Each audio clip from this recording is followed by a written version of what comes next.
The tranquility of Lafayette Street in St. Joseph, Missouri, during the winter of 1881, was a well-constructed lie. There, under the guise of a quiet cattle merchant named Thomas Howard, lived a man whose real name was synonymous with terror and legend, Jesse James. Far from the glory days and the audacious robberies that graced the newspapers, James found himself in a self-imposed exile, a gilded cage where peace was merely a facade for the paranoia gnawing at him from within. The routine of a family man with a wife and 2 children was a daily performance. Every smile exchanged with a neighbor, every trip to the market, was a calculated act to maintain a normalcy he knew was unsustainable. The specter of Jesse James haunted the home of Thomas Howard, and the tension of upholding these 2 identities was a silent storm brewing on the horizon. Paranoia was his constant companion, a poison that coursed through his veins faster than any whiskey. The old James Younger gang was dismantled. Many were dead, others, like his brother Frank, were in hiding or had surrendered. Jesse no longer had an army of loyal men, only a handful of new, untested recruits, whose faces he constantly scanned for the slightest sign of betrayal. This winter was both literal and metaphorical, representing the twilight of his life as an outlaw. His frayed nerves had turned him into an irritable and unpredictable man, prone to bursts of rage that terrified his own family. The man who once terrorized the Midwest was now a prisoner of his own fear, seeing enemies in every shadow and conspiracies in every whisper. For his wife, Z, each day was an exercise in denial and fear. She strived to create a stable family in the vacuum left by the old and loyal members of the gang. New figures emerged, men drawn more by the legend than by bonds of camaraderie forged in the fire of the Civil War. Among them were the brothers, Charley and Robert Ford. Charley had previously ridden with Jesse on raids, but it was his younger brother, Bob, only 20 years old, who possessed the sharper and more dangerous ambition. Bob Ford saw in Jesse James not just a leader, but an idol, the pinnacle of fame and notoriety that he himself craved.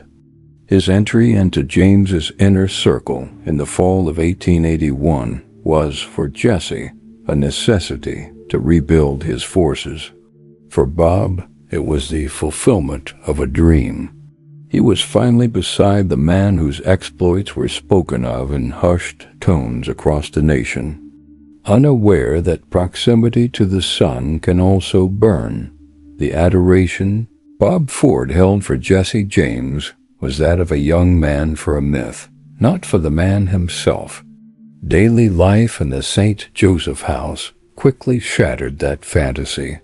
The hero of his daydreams was in reality a domestic tyrant, a man consumed by paranoia, whose mood swung violently between forced camaraderie and deadly distrust.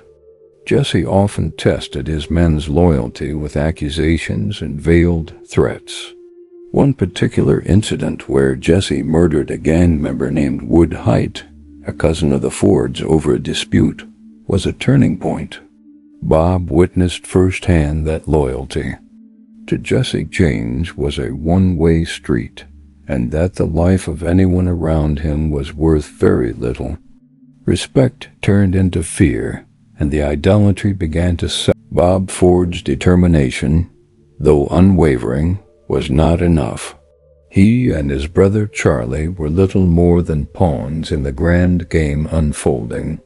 For the betrayal to succeed, it needed to be sanctioned by power. Knowing this, Bob took the audacious initiative to secretly contact the office of Governor Thomas T. Crittenden. This act marked the transition of the betrayal from a vengeful idea into a coordinated operation. The meeting, shrouded in absolute secrecy, was not an encounter between a lawman and criminals, but a dark negotiation between desperate parties. On one side, the governor, obsessed with fulfilling his campaign promise to eradicate Missouri's outlaws and frustrated by his failures. On the other, the Ford brothers, terrified of their leader and seduced by the promise of wealth and freedom. The meeting with Crittenden was the point of no return. The governor, willing to circumvent legal processes to achieve his goal, saw the Fords as the perfect tool. He gave them the guarantee they so desperately sought, a full pardon for all their crimes, including the future murder of Jesse James, and the assurance that they would receive the $10,000 reward. The pact was sealed not with a handshake between gentlemen, but with a pragmatic and immoral agreement. Crittenden instructed the brothers to return to James, maintain their facade of loyalty, and await the right moment.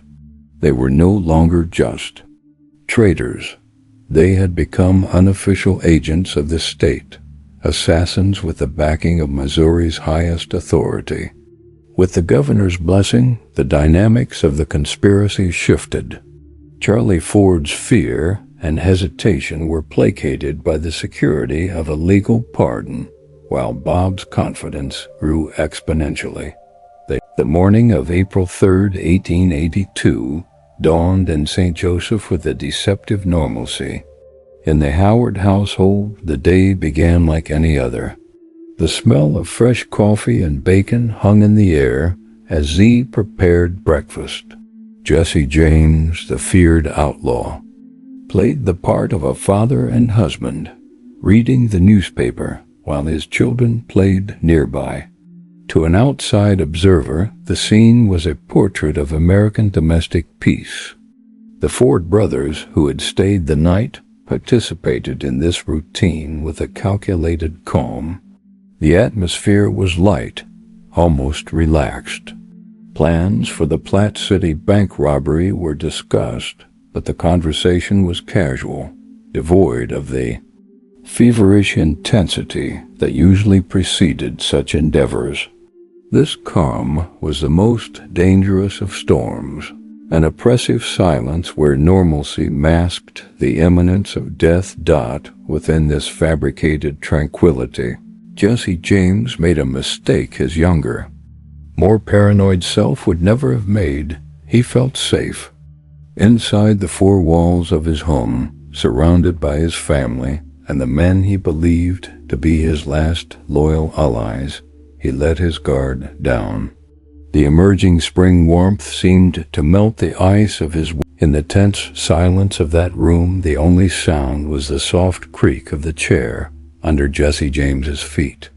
Time, which had seemed frozen, now raced toward an inevitable point. Charley Ford, the older brother, was closer to the door, his hand trembling slightly over his revolver. The weight of betrayal and a genuine fear of Jesse paralyzed him. It was Bob Ford, the ambitious and cold-hearted young man, who took the initiative. He drew his .44 caliber Smith & Wesson revolver, a gift from Jesse James himself, in a swift and deliberate motion. There was no warning cry, no final words, no chance for the target to turn and face his killer. There was only the icy determination of a man who saw before him not a friend or a leader, but a $10,000 prize and a pardon for his sins. The moment of the shot was one of raw, anticlimactic brutality. Bob raised the gun, aimed carefully at the back of Jesse's head, just below the right ear, and pulled the trigger. The gunshot was deafening inside the small room, a violent sound that shattered the domestic peace forever. The bullet struck its target with deadly precision. Jesse James had no time to react nor to comprehend the betrayal.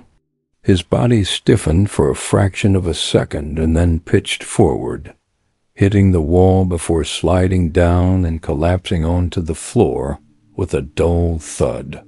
He died instantly, not in a glorious Wild West duel, but executed like an animal while straightening a picture in his own home.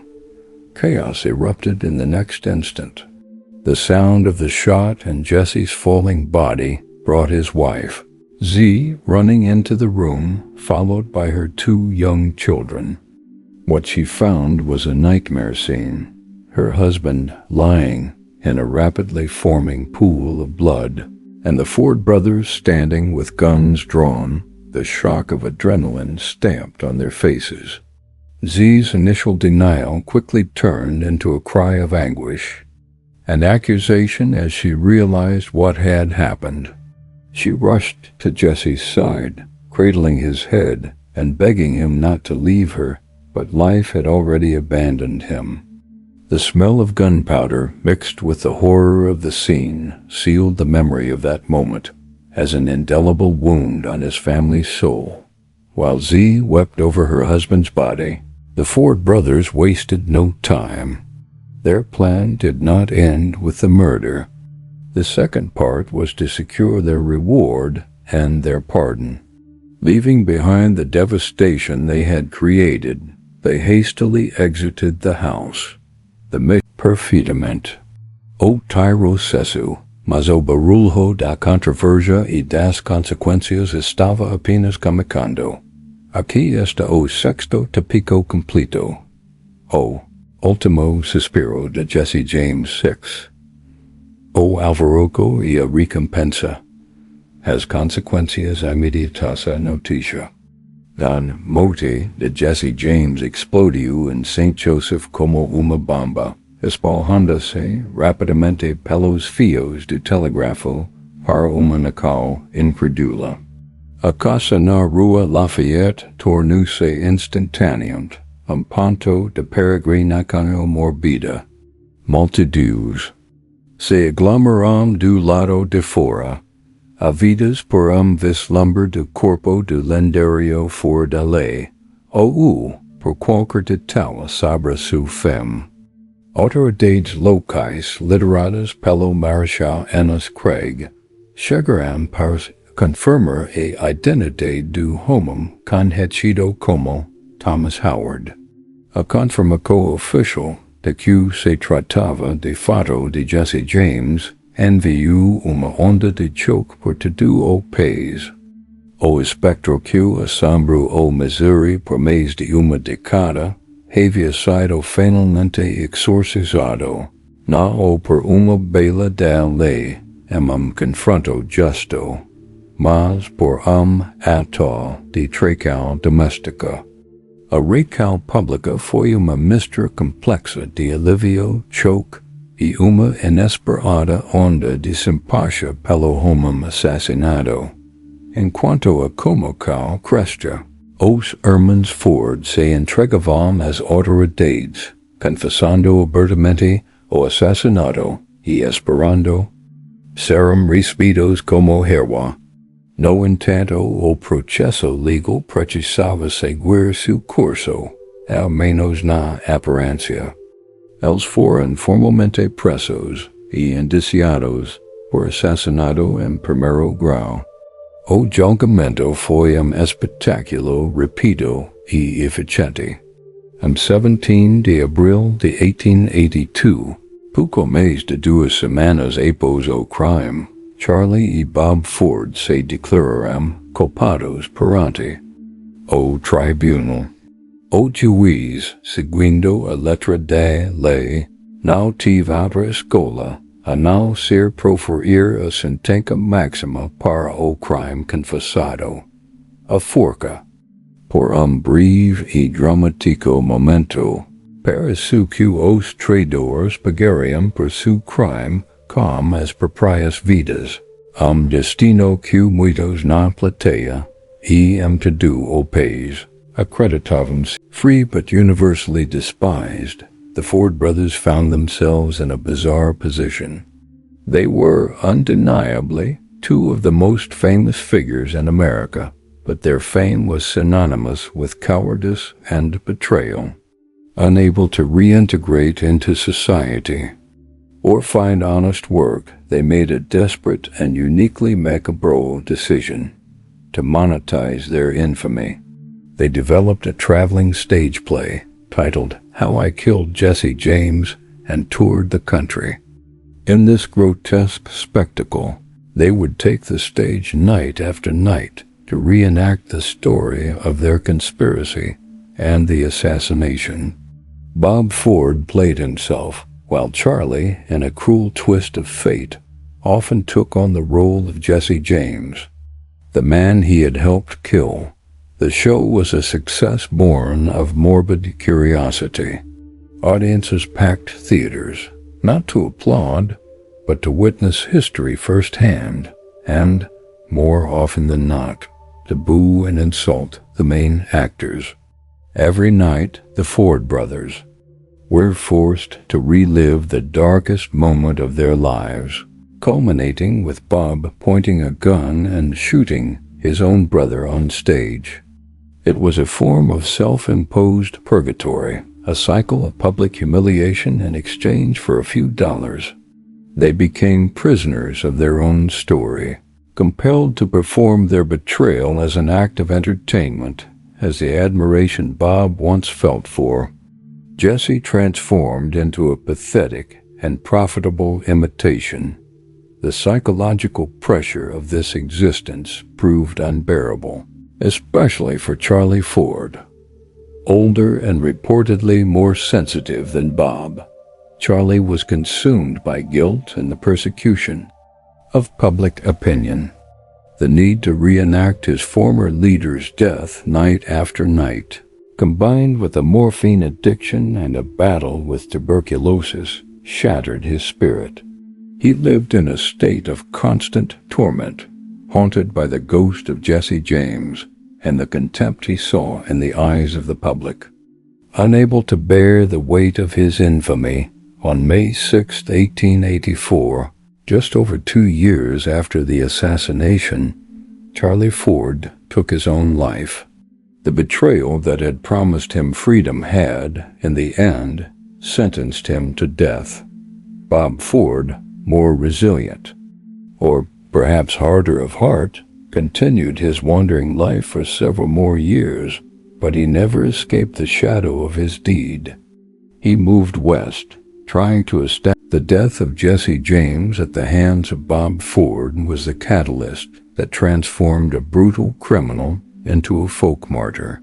The method of his murder, a shot in the back while he was unarmed, inside his own home by a man he trusted, completely overshadowed the long and bloody list of his own crimes.